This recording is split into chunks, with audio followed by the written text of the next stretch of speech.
No matter what it is, it's not going to look pretty. Like I said, I fought a woman that was like 160 pounds, and she was high on PCP, and it looked like I was in an MMA fight. I said, it just looked like it. They're like, well, why'd you hit her like that? Happening? Well, she didn't go down. I say, she was up there charging with a pole.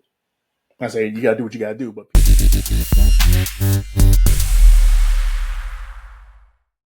hey, everybody. In this episode of the Matt and Monica podcast, we have Eric McCants. Eric McCants has experience as a school resource officer. He was a task force officer with the United States Marshal Service. He was an investigative sergeant in narcotics for the Burke County Sheriff's Office. He was also lieutenant of the Special Operations Division and a SWAT member for the Burke County Sheriff's Office. He recently started his career as a Crime Suppression Team sergeant for the Richmond County Sheriff's Office. Eric's an awesome guy. He's been a friend of mine for probably about a month and a half now. Just been a great addition to my life, and I'm very appreciative to just have his motivation. I hope you guys enjoy this episode. Take care. Welcome to the Matt and Monica podcast, where we have Eric McCants here. Eric is just about to start a new position with a new department in law enforcement. And rather than trying to rattle off your incredible background, man, I'm going to have you just introduce yourself and tell us what your experience is and why you got in law enforcement.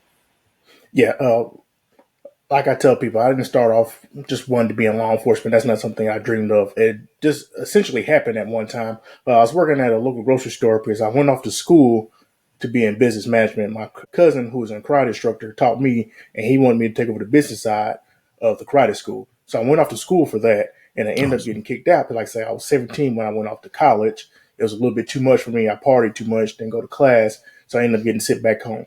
So I started working at a local grocery store, which we call Kroger. And while being there, my mother was texting me all the time, like, okay, well, you need to get to school. You need to find something to do. Yeah. So eventually, I was sitting around on the cash register, just playing around. And I heard one of the officers who was working special duty there tell another guy about becoming a law enforcement officer. I ended up talking to him. I was like, well, I can do this. My mother won't complain about this. So I ended up signing up for the police academy. Okay. Ended up going to the police academy. Then I fell in love with becoming a police officer. Started off at a small agency called Waynesboro Police Department. Like I said, I started when I was 20. What year was that? Huh? What year was that about? 2011. Started off in 2011. It was like in June because I went to the academy in January. Okay, and that's when I worked for law enforcement. Yeah, and I started, like I said, I was 20. It was a lot for me. Like I tell people, just a responsibility of having a gun and badge at that young age and the ability to take away some of my freedom is a lot. Most people, 20 years old, 21 years old, just can't handle it. Now, there are some that are mature enough that can handle responsibility, but for me, I didn't understand that I'm going to be held at a higher standard than everybody else. Mm-hmm. Like I say, in law enforcement, no matter what you do, you're supposed to be held at the highest standard. So even when you're off duty, you're still on duty. In a sense, right. If you do something out of character, it's going to come back to bite you. So I ended up staying at the agency for about a year and a half. Between that year and a half, I ended up getting like 12 or 13 write-ups for either speeding, report writing, Facebook, all kinds of stuff. Like I said, I was just enjoying myself. Like I was just young, just having a good time. And I ended up having to resign. And like I said, my old sheriff, who was my chief back then, told me, like, you're going to be a good law enforcement officer, but you really just got to grow up. So I ended up leaving there, went to a college. One of the investigators that worked with me in Waynesboro became the chief of police up there. And he invited me to come over there and work for there. So I worked at the college. And in the meantime, I started going to school. I took night classes. I went to University of Phoenix online. And in the midst of that, and changing agencies again, because I worked for a K through 12 school system, which is Richmond County Board of Education. Oh, cool. And I apply to anybody that's an SRO. Like I said, that's not my calling. That's not my cup of tea. Yeah. I like kids to a certain extent, but after a while, I can't deal with them. But I ended up working there. And like I say, my old sheriff was the chief there. He brought me back home. And then he became sheriff of the new agency, which is Burke County Sheriff Office, in 2017. So I started working with him there. I ended up getting my bachelor's degree and my master's degree. All because he told me to. He said, man, you need to make yourself marketable. You need to have that education. He said, it's not going to make you any better than anybody, but it's going to show people that you have a task in front of you and you completed it.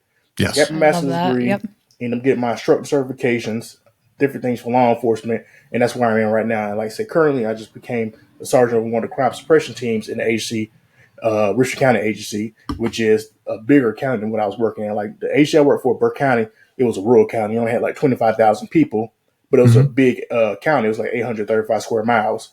The agency I'm going to now has about 250,000 people. So it's going to be a lot more people to interact with. I'll put it like that.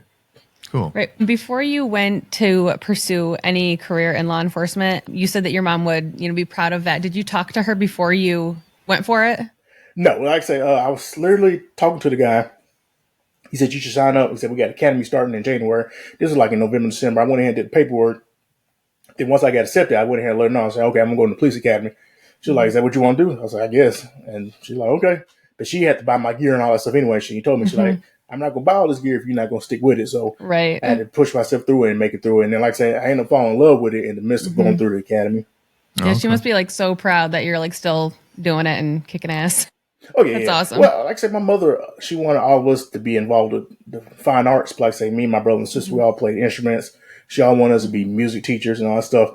That just wasn't my calling. I enjoyed doing it when I was younger. But like I say, it takes a special person to teach people, especially children. And like I say, I have patience, but I have patience to a certain degree. And after that patience is gone, I say, it doesn't work out for me very well.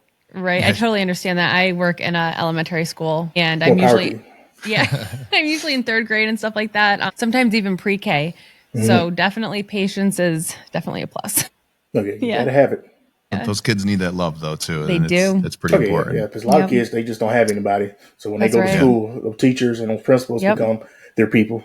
Yeah. That is so true. Yeah, there's a lot of grandparents raising kids nowadays as well. Yeah. About. Cool. As far as we're seeing a lot of negativity towards law enforcement in the media, like from your perspective, what do you think right now? Like, what are the biggest challenges that we face, in this country as a whole? And, obviously nothing's probably really isolated just to the department in your experience. It seems to be pretty even playing field across the country from my understanding. Well, the issue is that they only pull out the bad things. And like I tell people, I say we need to put out the bad things so people can understand that bad things are happening.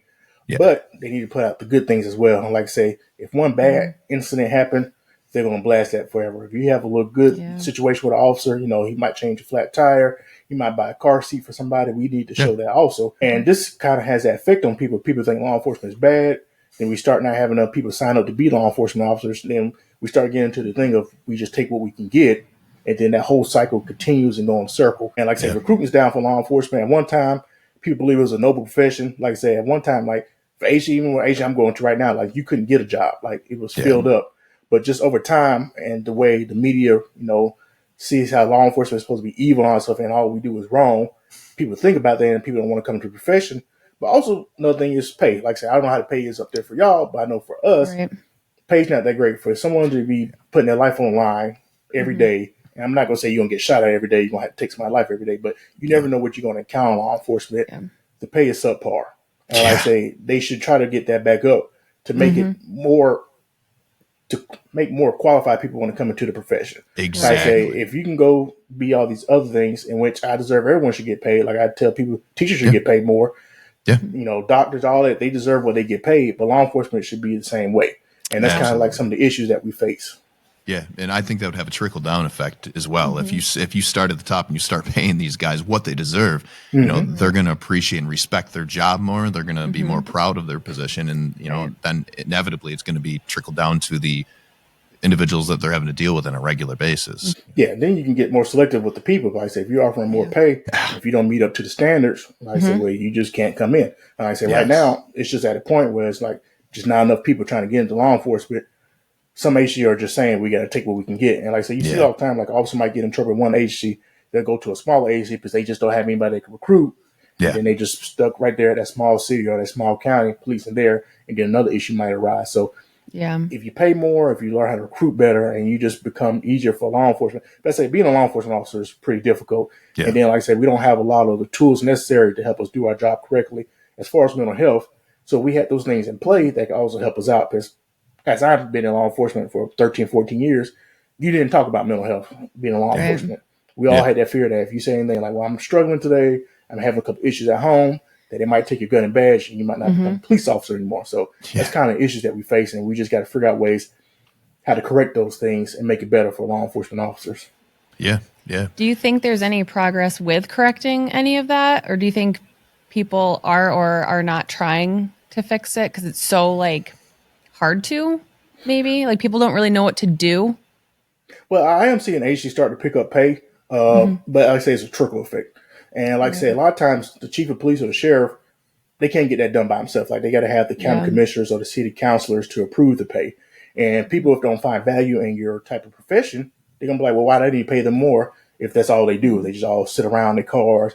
But they don't understand that, like I say, we're there to deter crime. If nothing's occurring in your city or in your neighborhood and all that stuff, and you see the law enforcement presence, more than likely they're being deterred from committing crimes in that area. Yeah, visual deterrence. You got to have people that's willing to pay for it. You got to have people that's going to be advocates for law enforcement officers. That's not law enforcement officers. You got to have legislators, governors, all that stuff that speak up for us and say, okay, well, we need to pay these people more.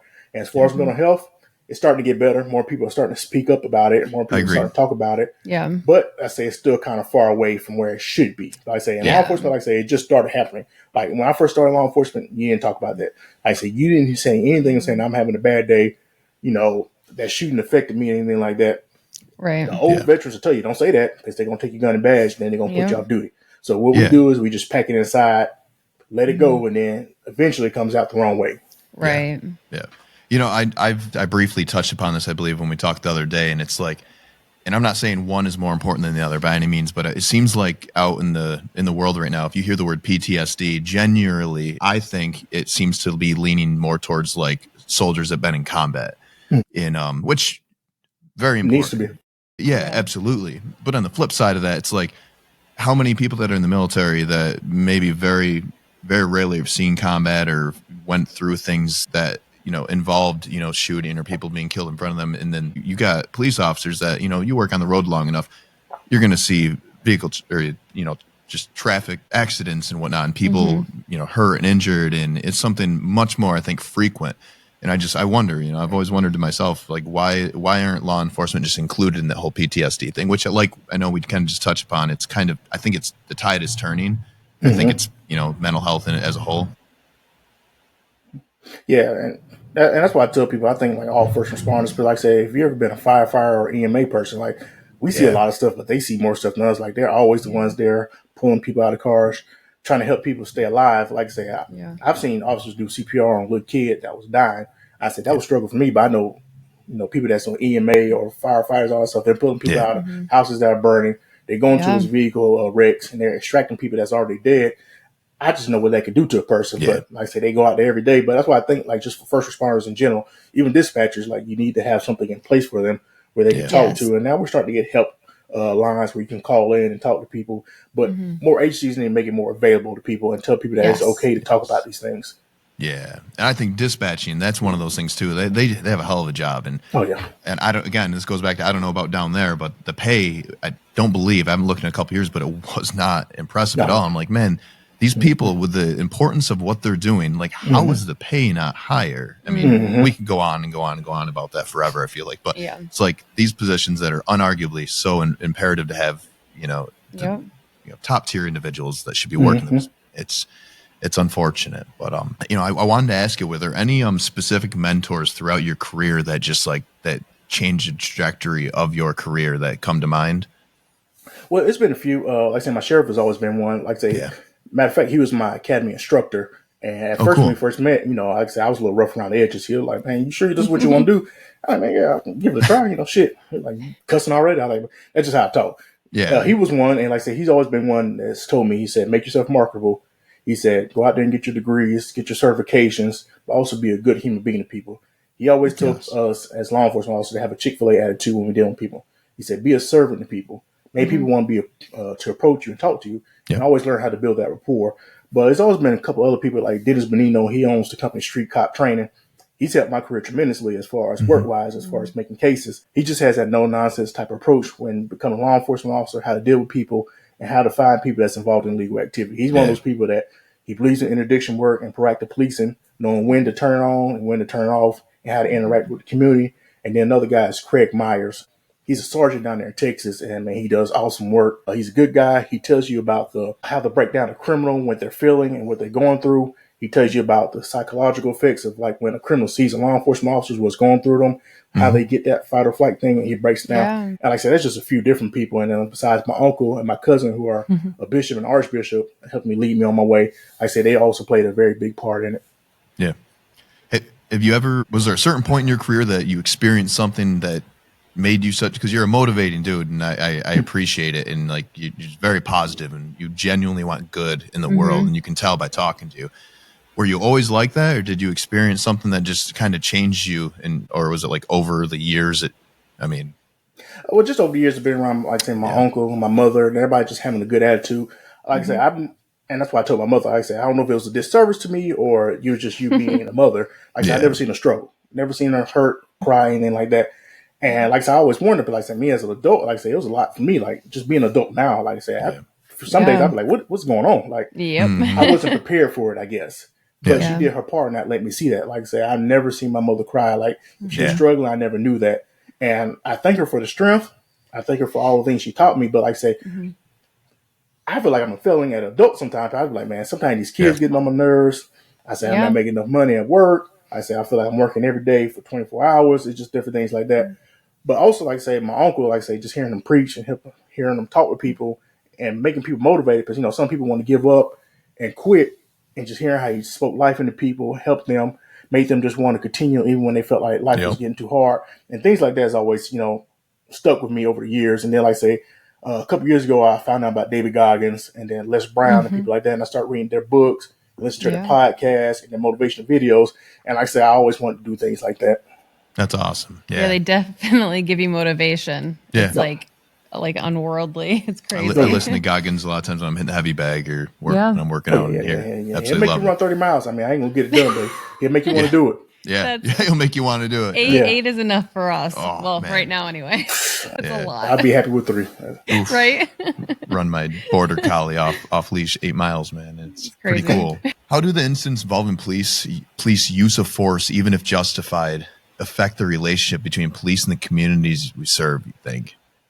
Well, in most cases, people are just not going to understand what's going on. And they're going to think anytime an officer puts their hands on somebody, they're in the wrong. Like I say, a lot of times, in most cases, officers are justified. But then you have those incidents where they're not. And when they're not, they're really, really bad. And then people think you hear them in the comments, you'll see them all the time. That's just all officers. They just want to beat up on people. They just want to be bullies. Right. So I got to tell people, I say, first of all, we got to explain to them what's really going on. Like, I think it's really important, like when incidents really happen and it's a use of force and it's a good one or a bad one, the police chief, sheriff, or somebody that understands use of force need to explain it to the public so they understand. Like, you ain't got to go frame by frame, but you got to understand, okay, this guy's becoming aggressive.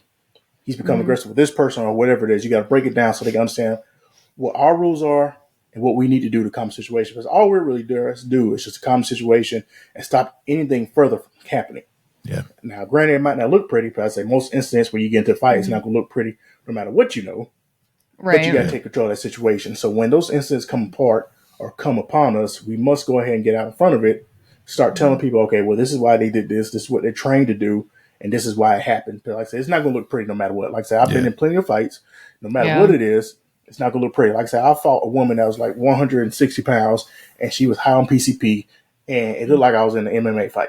I said, it just looked like it. They're like, why'd you hit her like that? Happening? Well, she didn't go down. I say, she was up there charging with a pole. I say, you got to do what you got to do. But people don't understand that part. And you got to explain it to them because people don't understand superhuman strength. Like they never encounter that. Like I say, I have a partner named Dakota Clark. He's about 160, 170 pounds. I wrestle, lift weights and all that stuff. He's been doing the jiu-jitsus. I've done karate. I've always been taught in wrestling, you don't go to your back. Yeah. Just simple as that. And jiu-jitsu is a little different. I got to grappling with him, and like I say, he was small, shifty, and next you know, he's behind my back, and he made me tap.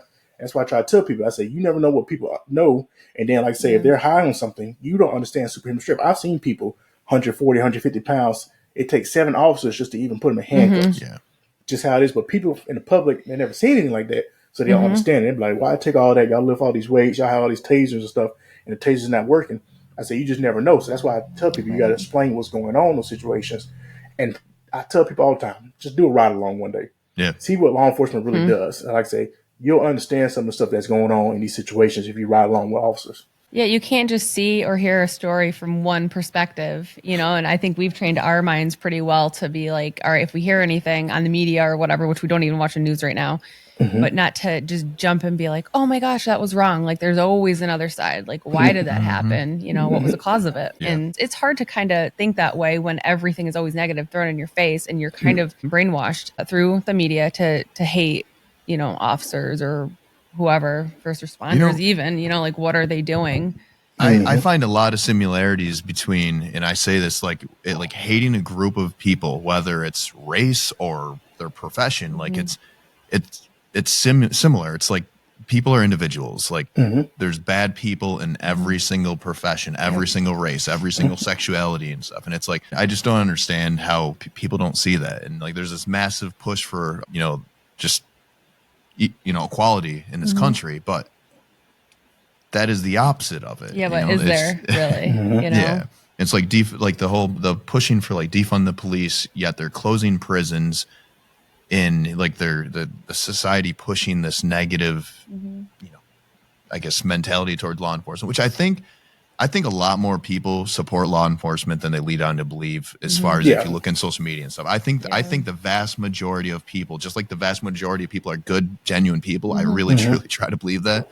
I think a lot more people really do support law enforcement. I think it's what we're allowed to see, what's being filtered out on the media and whatnot. Again, that's my opinion, but I don't like I hate the idea of them closing prisons. There's very little accountability in general, especially like they're in New York State, they're giving people appearance tickets for bogus, crazy crimes that they should be locked up over. And it's like, well, even if like they say get arrested one day, they're out the next. And it doesn't matter what you do. There's so much more chaos going on because people can get away with it. I feel it's all working as intended. Like it's all of it is a bad combination. It's like, it's so infuriating, man. Yeah, it's that broken window theory that we always tell people. I say people think we always bother people for small crimes, but small crimes lead to big crimes. If you stop letting people go for small crimes, and Richard be like, well, I get away with this, I could try something a little bit better. I try something a little bit harder, and next you know, you lead to that. But we have issues like that. It's not as bad, but I say you take somebody to jail and they let them out. But another thing is like prisons are overcrowded, like say, and it's just a catch-22. Like everyone doesn't deserve to go to jail, but a lot of people deserve to go to jail. Some people like going to jail, and it's just one of those crazy situations. And like I say, you want the people that done like the violent crimes, the most vicious crimes to be in prison. Go ahead and send them out the way. But like I say, even like with the judicial system, it's just backed up, it's logged back. Like you got to wait a couple of months, almost a year to even get to court. And then, like I said, they're going to continue the case, and then you're in there, and you're wrapped up in that process for 3 or 4 years, and then at the end of the day, they give them probation. So it's just a crazy thing. Right. I don't know how you fix that part. And like I tell my guys, at the end of the day, you can't worry about that part. All you need to worry about is taking them to jail. What happens after that, we can't get into that fight because I say that's just not our issue. I say they commit the crime, we go to jail, we do a good report, we make sure that when there is our time to come to court, we give the best testimony that we can, and we make sure that what needs to happen does. Now, if it doesn't, we can't do. All we can do is tell the family that we did our part. By saying you feel sorry for somebody that's been, harassed or someone that's been hurt by another person, and they go to court and then they let them off, or they just give them probation. They're like, "Well, what happened?" We can't help that part. I say, just do your part, and hopefully you can give the family or whoever is the victim some type of satisfaction knowing that you did your part. That you tried. Yeah, that's sad, man. It's. I was going to ask you, when it comes to like over the years of your career, are there any particular moments that you can remember that just shook the ground that you walked on when you were in law enforcement? And I mean, again, if you're willing to talk about it, I don't know. That's a personal question, but it was about 3 or 4 years ago around Christmas time. Like I was working in narcotics then, so I was at the office, just talking to one of my partners, and then we had a call over the radio for the road patrol units. They called us and saying that they had a vehicle wreck. Car was on fire, and it was like 4 individuals in the vehicle. So we rushed out there, and this is what I was talking about earlier. Like one of our canine officers was over there giving CPR to a child. He had to be like 5 or 6, but he had already passed. But at the end of the day, we're taught to go ahead and just give CPR, try to do what we can, give life support measures until EMA gets on scene. The other young child had already been taken away by EMA. I believe the mother broke her back. The father was all banged up, and the vehicle was on fire. And like I said, it was just a chaotic scene, just going on there and just seeing that little child on the ground, seeing that canine officer doing the best he can, talking to the child, like, come on, wake up, give him CPR, doing chest compressions, doing all that other stuff. And like I said, the child was already passed. It was just one of those hard situations that's already stuck to me. But like I said, if you would have seen it, it was like something on a movie. Yeah, trailer right here. You got the vehicle that was flipped upside down, that was on fire. Had the parents over here screaming for their children. They didn't know where they were, but they were hurt themselves. And then you had one that's already passed and another one heading to the hospital. And like I said, that's just one of those wrecks that just stuck with me over the years.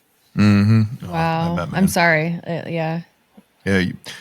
For your new position, do you think it's going to be you're going to enjoy this a lot more? It sounds like you're going to have a lot bigger area of coverage, obviously. But oh yeah, it's going to be a lot more action. Like I said, I believe in proactive policing. I know it's important.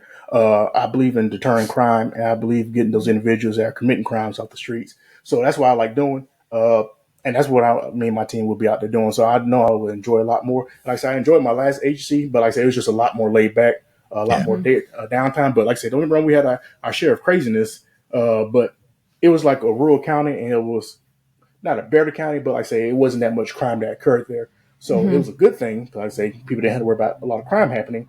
But for us as officers that are like energetic, that wants to go out there and get it, it was kind of slower for us. So the agency that I'm going to is going to be more upbeat. That's awesome. That's cool. Is there anything that you are kind of like, oh, I don't want to do that, or I can't deal with that? Like, are you personally kind of steered toward like, I don't know. I don't like the different like things or stuff that departments have to do. I know you have to do, I don't know. Like if there's any, I don't know like what I'm trying to ask. Well, I know for me, like I have a partner that does child sex crimes. That's one thing I never want to do. Okay. Like they have to go through all those pictures and videos, and that's how they rack up the charges and all that stuff. Okay. And you got to see all that stuff.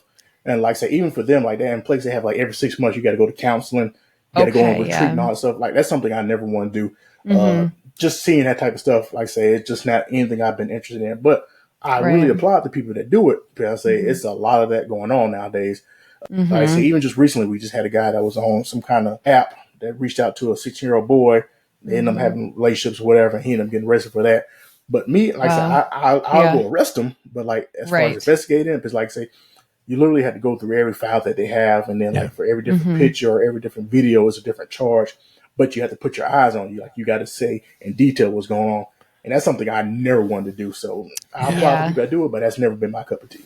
Yeah, I don't know how. That's one thing I don't think I could ever do either. Like going after them is one thing, but doing all that detailed or seeing what is going on I know someone has to do it. Yeah. So. That kind of brought me onto something I wanted to really discuss, and that's just the narcotic issue in this country right now, because it's no secret at this point. There's nonprofit agencies all over the country that are opening up that are, trying to combat this human trafficking issue in this country. I don't know if you've had any experience down there dealing with that crap, but people don't realize what trafficking and how it really affects this country. They don't know how people get involved with it, but I think they think it's not really a real thing where they live, so they don't worry about it. Yeah. It's kind of crazy because a lot of people don't pay no attention. Like you'll see like in your area saying missing child or whatever. I'm not saying that every missing child is because of that. Some kids just typically run away and anything like that, but it takes a second for somebody's child to get snatched up and they're gone forever. And then, like I say, they can be trafficked to do many different things. They can end up becoming a drug runner or be involved in sex stuff. And it's just crazy to think about it. Like, you could have somebody get kidnapped in Florida, and by the next day they're in Texas or California or somewhere. They don't know where they're at. They've been drugged up and all kinds of stuff. And it's crazy. Like, say, there's a couple, I can't think of the name of the things. I can't think of the name of it, but it's like some show where they go around interviewing people that's been involved in human trafficking and different things like that, and just seeing the toll that it takes on people. It's crazy. Like I say, you'll be gone 5-10 years, and then once they finish with you, they just drop you off, and then you just either there or either you get killed, and it's just crazy. And like I say, it's big money in it, and that's why it's going to stay around. But like I say, we got to learn how to combat it and just look for the signs of when stuff like that's going on. Yeah. Right. And I feel like a lot of the times, though, people are so, not just adults, children mostly, when they're trafficked, are so brainwashed that they almost don't realize that they're being trafficked. It's like their life. And how do you make them recognize that when they're with those people? It's hard to help it's them. crazy how people reach out to people. Like, I've seen people get trafficked just off video games. Like, they'll be playing with a person that they think is their friend that's like 11, 12, and they assume they're 11, 12. They end up trying to go meet up with them. They get snatched and they're gone. Like I say, it's just simple as that. Or just going to a park to meet somebody that you never met before. That's why I tell parents, you got to stay on top of kids on these apps. But like I say, having phones and pads is good. Like I say, it keeps your kids occupied, but you got to stay on top of that at the same time. Because like I say, you got to watch it, but you just never know what's involved or who's talking to them. Like I say, so much can go on that phone or that pad, so you got to stay on top of that stuff. And then, like I say, just never let your kids out of your sight. If they're going to meet somebody, you need to be right there with them. I agree 100%.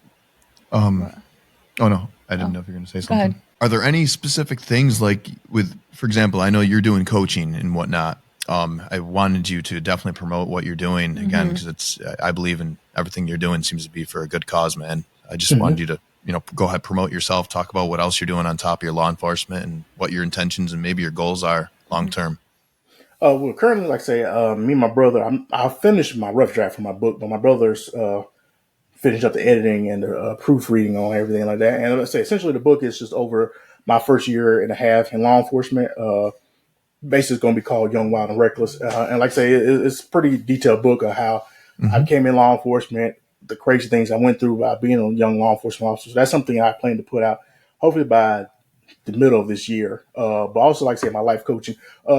Essentially, like I say, I just give people a 30-minute Zoom conference in which we talk. But I tell people, even afterwards, I'm still going to talk to you. I send people motivational videos. I talk to them about different books to read. But like I say, I've never been a big reader, but eventually I started reading books. And one of my partners that I work with that did narcotics with, he put me on the book The Secret. And like I say, it kind of changed my perspective of everything. And basically talks about the law of attraction and just keeping an attitude of gratitude. No matter what's going on, be thankful. I say, you always can find something to be thankful for. But we can complain about everything, but you got to stay thankful. So those are a couple of things I'm working on. But like I say, my life coaching is going to be one of the things I'm really working on. Cool. I thought about going back to school to get my doctorate, but I don't know if I want to dedicate another 3 or 4 years at the moment to doing that. But like I say, as far as that, like I say, instructing on the law enforcement level, like I say, I'm a firearm instructor and general instructor.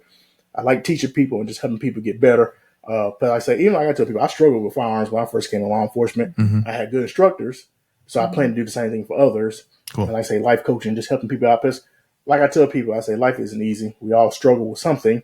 You need somebody to help tell you that it's going to be okay and push you along. And like I say, listening to those videos that I did, like with Les Brown, Ed Milet, David Goggins, has helped me through those hard times. And I'm hoping I can be that bright light for others. That's awesome. You talked about, being thankful and grateful. I agree 100%. That is so important. I think that's one of the best ways. If you're going through hard times, which you're not going to avoid suffering, you're not, it's going to find you. And I don't care who you are, where you are. I don't care how rich or poor you are. It's going to find you. I think it's so important for people to realize when you go through that suffering, man, it is the most beneficial thing you're ever going to experience if you choose to allow it to be. And I think regardless, I don't care how hard or, you losing somebody, there's silver lining in everything if you look for it. We could all sit here and, bitch and moan and complain about life and just be down and out. And, life is given, I've got every reason. If I wanted to just complain and just blame, play the victim game like so many people like to do. But if you're grateful, man, you're able to combat that anxiety. And you just me personally, I try not to push faith on people. I always say that, but having that faith and being able to throw my anxieties in something, and believe in God's plan, that's helped us. And I think that there's a lot more of a push for that nowadays. I'm noticing on the radio and stuff, you hear a lot more talk about faith. I think it's pretty awesome.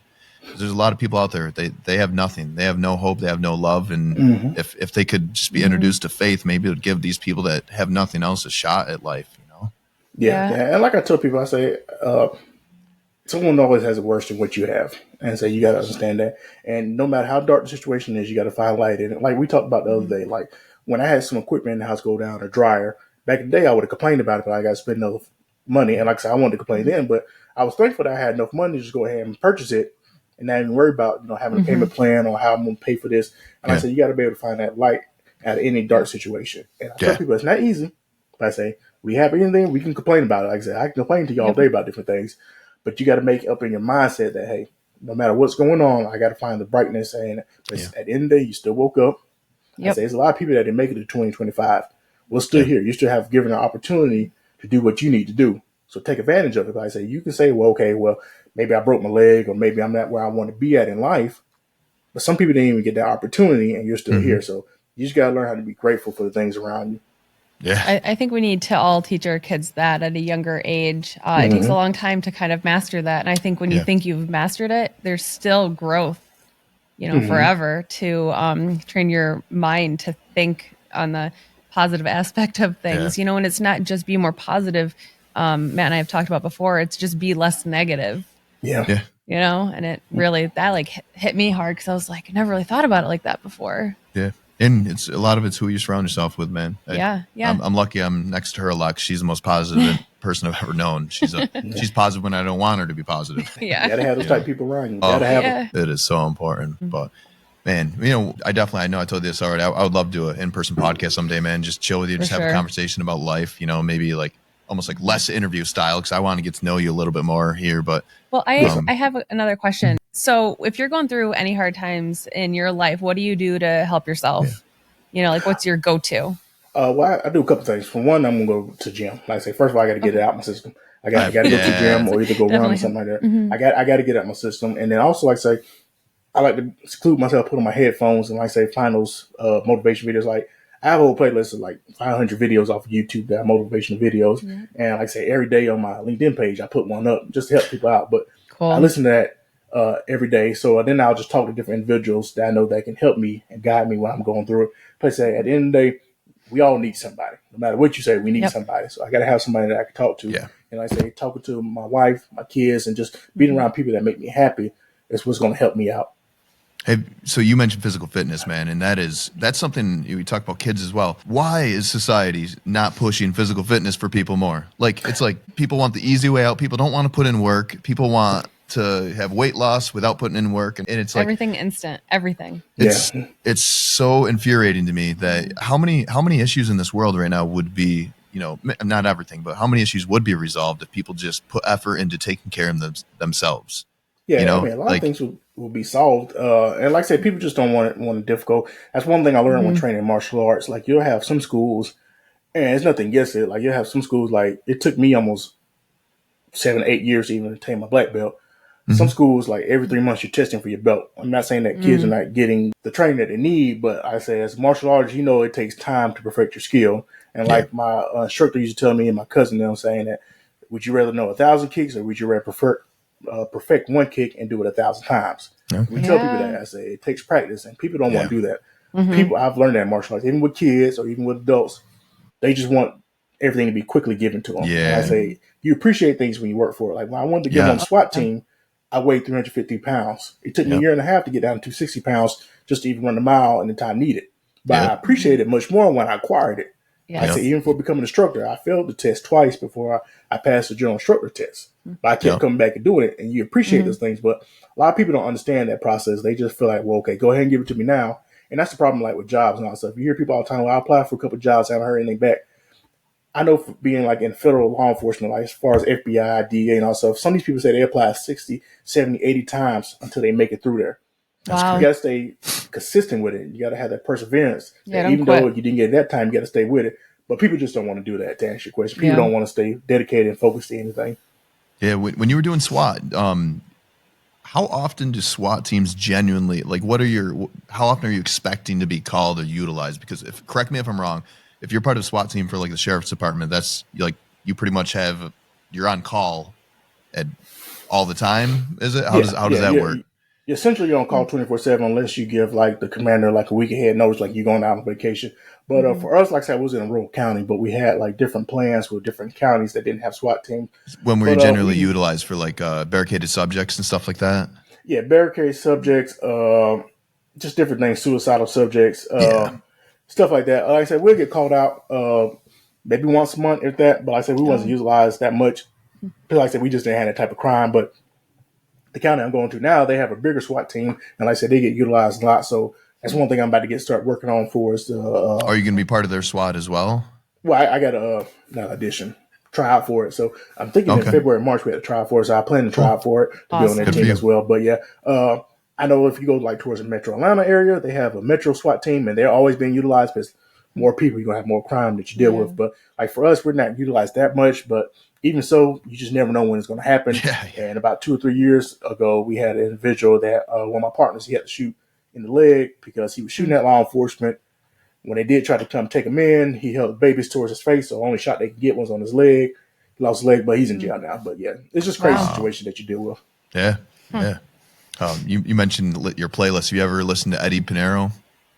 He's got your World Within podcast. So like I listen to Goggins, I listen to a lot of those guys, and maybe it'll be different for you. Everybody strikes a chord differently for everyone else, but you should definitely check that out. I talk about him a lot. With him, I feel like everything that he says, you're like, it's so relatable. It's very you know, vulnerable, very everything vulnerable he says. too. Yeah. And it's just him talking, you know, kind of like Goggins. He's not talking to anybody. It's called a podcast, but it's like creative writing. He talks and plays music and stuff. And honestly, he inspired a lot of what we're doing. A lot of the reason why I started using meditation actually was I overheard him talk about guided meditation in one of his things on YouTube, and just, really, really beneficial. Had me, you know, changed my perspective about life a lot. Okay. I tell people, you got to have those people that's going to give you a mindset shift. Yes. Like I say, most of us, we don't come to this overnight time. And like I say, people like Les Brown and Jim Rohn and different things like that, TD Jakes and stuff like that, it just help people out. And like I tell people, you got to find a person that fits you, that speaks to you. And that's why I tell people I have a difference. Like, it's one guy that gave the speech, wasn't McCraven. He was a Navy SEAL, but about making your bed every day. Like I said, I heard that maybe 8 years ago, so I make a bed every day. I just said that to her yesterday. I just was talking to her about that. I heard that too. I don't do it. She generally does, but I say, and that's just how, like I said, and that's why I tell people I spiral effect. Like, and that's why I tell people, like, by the things you're doing, this is how you can spiral effect. Like, someone might catch a podcast that you're doing, find interesting, and start watching more of them. Yeah. Like, oh, okay, he wrote a book. He wrote a book. Yeah. You pick your book up, and then they found. That's how it happened with that guy. Like I say, I found that video on YouTube, found out who he was, found out he wrote books, start reading books, and then just spiral downhill. And that's why I tell people, I say, it's all about the right time at the right person. That's all it takes. And my uncle said, you could be a millionaire. All it takes is one person to be in your presence at the right time, and it can happen for you. Like, I tell people, you don't have to reach millions to make a million. You only got to reach that one person. And that's what these people tell me all the time. We talk about that too, all the time. So you need that one right person. That's why I tell people, I say, man, I tell my guys all the time, I say, people think I'd be funny when I talk about LinkedIn is a powerful tool and most people don't utilize it. They're like, well, you know, I say, you're literally on Facebook, Instagram, all day, which is fine. Yeah. It's perfectly fine.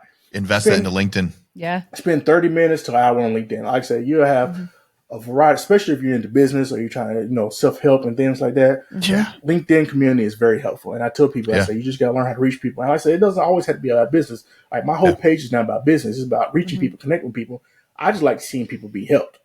Yeah. And like I say, even from that, that's helped me. So helping others will help you. So that's why I tell people, like, if y'all with this podcast, you get out there to the right person. Like I said, they'll buy your own studio. You just never know. Yeah. They give you what you need. Like I say, it takes only that small little bit of faith, but you connect to that right person. Like, okay, well, I like his message. I'm going to invest in him. And then there you go. That's why I tell people, I say, you always operate at excellence, because you never know who you're looking at or who's looking at you when you're going through stuff.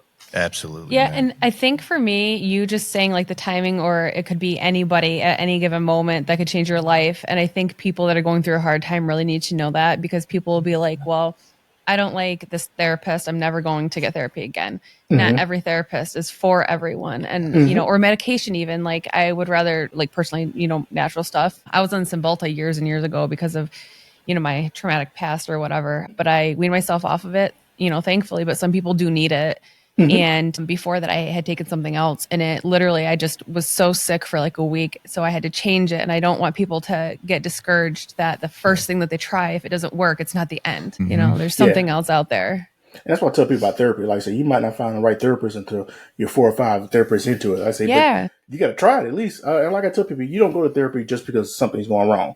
I say, therapist is somebody that you can talk to. That has an unbiased opinion, that doesn't know you, that you can just lay your problems on. And like I said, they give you a small, simple yet solution. Okay, well, you need to try this, or maybe this is helpful. And that's why I tell people all the time. I say, I go to therapy now. I say, just because I just enjoy talking to my therapist, hearing what he has to say about what I'm going through. And he can tell me, like, okay, well, you're being stupid, or you need to fix this, or good job, you're doing well. So you need people like that. I think everyone should go to therapy. Yeah. I think it is so beneficial. I do go to therapy and I enjoy it. I agree it is beneficial. I wish I listened to my therapist. I don't know why it took 6 months of me. She, when I first met her and first talked to her, she had me draw a circle, and she's like, all right, everything within you that you're going through right now, write down everything in your control, in your circle, and then anything outside of your control, you write down outside the circle. And like, I listened to her and I did this exercise, and I didn't really care. I was like, oh, whatever. And then sure enough, when I go through my hard times, I realize I'm like, man, so much of what is wrong in my life, I can change some of it. And if I start with myself and I start working out and, eating better and, physical physical fitness, spiritual fitness, everything. Yeah. So much is within our control. You're able to transform your life, but it's that discipline to be able to do that when you're down and out. You got to find the discipline, and that's why for me, listening to these people, it's not like I have to listen to people to be motivated, but it does help when you got somebody that's badass individual that just overcame incredible odds. Listening to them and how they were able to overcome whatever they overcame, it's awesome. I think there is something to it. It's like everyone you talk to, you take a little piece with you, so even if you're not physically with them and you're listening to your videos and your motivational speeches and stuff like that, you're going to take a lot from that. I say you can listen to the same video 10 times, you'll find something different every time. That's why I tell people, take them small nuggets. Exactly.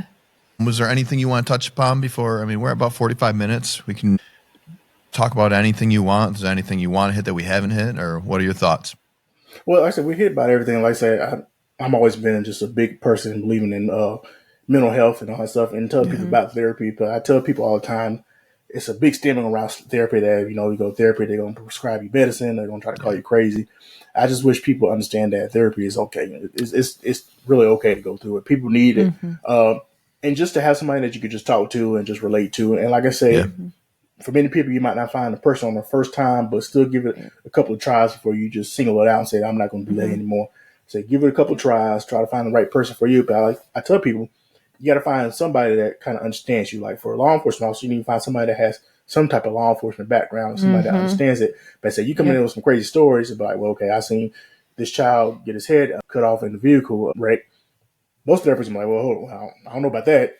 You got to find somebody that relates to you. So that's why I tell people about that. But I think we are starting to get better about talking about it. And that's why every day I try to check on my network on LinkedIn. I say, somebody's going through something.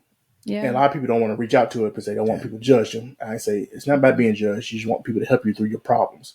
Yeah. Hopefully we can get past that stigma where people are more comfortable talking about the mental issues that they're facing. Because like I said, we all encounter them. Some people are just better at hiding it, and they're just stronger pushing through it. Like some people could be going through the worst situation. I know for me, I've seen people that lose their parents.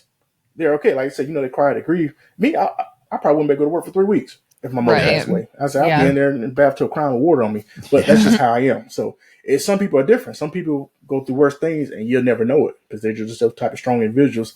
Then you have others, the whole world breaks down. Everybody's not at that same level. And I want people to understand that. Yeah. Right. On top of therapy too, sometimes just being vulnerable and talking to your friends and family that it may take balls. It may take you reaching down and just finding something. And I notice I'm able to create these relationships with people. I'm able to connect with people on a different level. And especially over the past year and a half, going through my own issues, I'm an open book and I always have been, but being that open book, I'm like, man, I create relationships with people that are just pretty tight knit, pretty quickly. And I've had conversations and opportunities open up because of my vulnerability that I never otherwise would have had ever in a million years. And I think that's so important too. And that is, I think more of my therapy is talking to people, or even sitting here talking to you. I get more out of this than, other than talking to my wife and maybe my kids. It's like, this is therapy within itself, I think. I was thinking about something else too. And a lot of times when people are talking or listening to other people about their journeys, they get discouraged over that too, because if everyone's on their own journey and they're at different points. So someone that is just starting their journey of healing and they see someone that's so years and beyond, where they're at, a lot of times people are like, I can't get there. I'll never get there. How did you do it? I can't take 10 years to get better. It's not possible. But everyone has to start somewhere. Yeah. We deal with that with the podcast, just podcasting, right? Seeing these people that are been doing it, that these Jordan Peterson and these individuals that are just incredible speakers. Man, when I compare myself to these people, I'm like, am I doing the right thing? But you can't. You can't really compare. Yeah, comparison is a thief of joy. And I tell people all the time. I say that all the time. I look at people all the time. I'm like, man, look at what are they doing that I'm not doing or whatever. Yeah. You just got to keep the mindset that I'm trying to get to where they're going to. I say, I'm going to work to get there. Like I say, don't try to compare yourself to them. I say, I would like to be on that same level as them, but I don't want to take their place. And that's why I get people into that mindset of, so don't try to take anybody's place to say like, okay, well, they're a millionaire. I want to become a millionaire too. You don't have to take the money that they have. You should have to make your own money. You want to have your own podcast. You want to have your own brand and different things like that. But it happens. Like I say, we all compare. Like I say, you just got to learn how to control it. And that's why I tell people the biggest battle you're going to ever have is the one that's in your head. Because mental battles are the ones that can destroy you faster than anything. Yep. And that's what I tell people. That's what I told my wife. I said, I got to go back to work. I say, being off for like a week, just idle time is not good for me because my mind goes everywhere. That's why I say, I got to stay doing something. So that's why I tell people, I say, stay busy on LinkedIn on time off. That mental battle is rough. And I tell people, you got to learn how to beat that. And like I say, it's not easy. Every day is a struggle getting up with your mental battle. Like I say, just getting up to go to the gym at 4 a.m. is a battle. You're like, okay, well, I can sleep a little bit longer. I say the bed's feeling good, like that, but you got to okay, I need to go ahead and get up, get my day started, start out on the right note. Yeah, absolutely, man. Yeah. Oh man, this is awesome. I appreciate it, Eric. Thank you for taking the time today, January 1st. I appreciate y'all having me on. Pretty short notice, but we should stay in touch, and again, we should do follow up ones as you and I both progress. As we all progress in our mission. It'll be cool to see where we go and do this. In a couple of years, be a whole different ball game, and I believe so. I truly believe it. Yep, I do too. Sounds good to me. Like I said, y'all just let me know. Like I said, I appreciate y'all having me on though. No problem at all, man. And stay safe. Yeah, absolutely. And good luck. Yeah, good luck with your new job, man. Like you said, stay safe. Thank you. I appreciate it. We'll talk to you soon. Yep. Bye-bye. Have a good night. You too.